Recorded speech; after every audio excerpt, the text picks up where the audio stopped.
But first, the Lib Dems have been plunged into crisis over claims they deselected a candidate because of his Christian faith. David Campanale was the party's prospective candidate for South London in Sutton and Cheam, but after a 2-year campaign by local Lib Dem members and LGBT activists, surprise, who allegedly took issue with his Christian views, he was dumped by the party and his replacement will be voted in next Tuesday.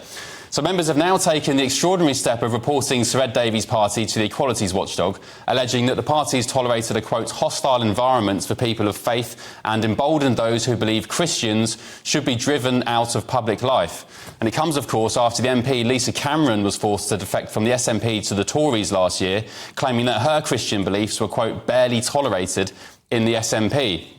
And let's not forget, Scotland's Deputy First Minister and devout evangelical Christian Kate Forbes has been routinely hounded for her faith by the media and SNP party members. But Green Party councillor Mothin Ali toasted his election victory last week by openly celebrating his Muslim faith. Raise the voice of Palestine! Allahu Akbar!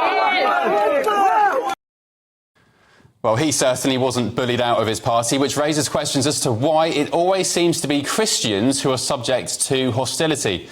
I'm joined now by former MP and chair of the Liberal Democrats, Mark Oaten. Good evening, Mark. Thank you for joining me. Now, look, have the Lib Dems created a hostile environment for Christians here, as has been alleged? I think, Ben, you might be right. And I think what's most disturbing of all about this is the word liberal. It must be a liberal party, but it would appear that there's been a huge overreaction here and not a very tolerant reaction at that. If there's going to be any party out of all of them that should be able to be a broad church, be able to allow freedom of expression about religion and views, then it should be the Liberal Party. And so I'm slightly surprised at what's happening in Sutton and Cheam, although I suspect there might be other factors beyond the religious element here. There seems to be a toxic culture in that local party at the moment. Well, tell us about that seat, because isn't it in the so-called blue wall? I mean, how's this row going to overshadow the Lib Dems' attempt to win that seat at the general election? It was Paul Scully's, he's the incumbent MP there, the Tory MP. Tell us a bit about the seat. Why is it so important? Well, I mean, this is a huge own goal for the party because this should be one of the seats that they would be banking on winning at the next election. It's been held by the Lib Dems in the past, and they would absolutely be putting all of their resources into this seat, targeting it, promoting the candidate. And so to have this mess up locally, it's not only about the fact that there's clearly a lack of candidate profile, but it will also be presumably lots of infighting within the local party. So it's just not helpful. And I think it is very, very strange indeed that the party has allowed things to get this far. And clearly, as a Liberal, I find it very, very peculiar. Look, I'm a gay guy, and so I wouldn't necessarily agree with the views of some of the Christian candidates about LGBT issues. But I would defend absolutely, Ben, forever that they're allowed to have those opinions. And I certainly wouldn't go out trying to deselect them. Well, that always seems to be the contrast between the so-called left and the right. The left, and Wes Streeting, actually, from Labour, he did it the other week when he giggled in the Houses of Commons about the NatCon event in Brussels being shut down. He's laughing like a juvenile schoolboy. The right, meanwhile, and, some people like yourself, they understand that free speech is absolute and we will do anything. We will die for your right to free speech, even if we don't agree with it. Now, can I ask you, why is it OK for a Green Party councillor to scream Allah Akbar at an election count, but Christians can't practice their faith seemingly in Britain without repercussions? What do you think of that incident? Yeah, Ben, I think there seems to be some double standards here, and it does look to me as if when Christian politicians speak out, they're an easy target. People feel able to criticise them very, very quickly.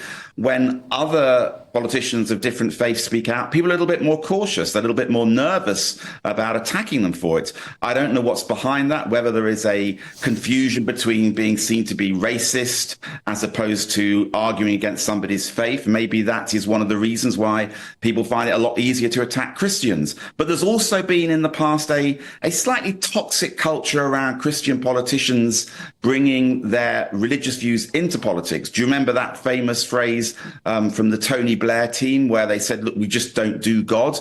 They recognized that it would be difficult bringing in their leaders' religious beliefs into politics. So it's always been something which has been controversial, but actually these days, frankly, people should be allowed to hold those beliefs. And in a liberal society, and I say this as a liberal, but I also recognize that there are liberal conservatives as well. It's a liberal view that you have to have, and you have to have a tolerant view. And that's what's disappointing about what's happening at the moment. Do you feel like religion is seeping its way into our politics here? We had, of course, the Muslim vote last week, making 18 demands of Sir Keir Starmer and Labour, including cutting ties with Israel, boycotting their goods, even changing the definition of extremism. I mean, do you fear religion is slowly worming its way into our politics and institutions in a bad way? I think, Ben, it's always been there. Certainly when I was a member of Parliament, you had different religious groups that would come and meet you at your surgery. They would put real pressure on you on various issues, whether it was to do with gay marriage, whether it was to do with abortion, whether it was to do with assisted dying. There's always been that pressure from religious groups onto politicians. A lot of the debates that you have in constituencies during a general election period are actually run and organised by the churches. So that fact has always been there in the past. OK, Mark, thanks very much. Mark Oaten, former Lib Dem MP and chairman of the party, thanks very much. A Lib Dem spokesman told us tonight the Liberal Democrats are home to people of all faiths and none, including many Christians. 3 Liberal Democrat MPs in neighbouring seats to Sutton and Cheam are practising Christians, including party leader Ed Davey, and the party's candidate selection process is overseen by the Reverend Margaret Joachim.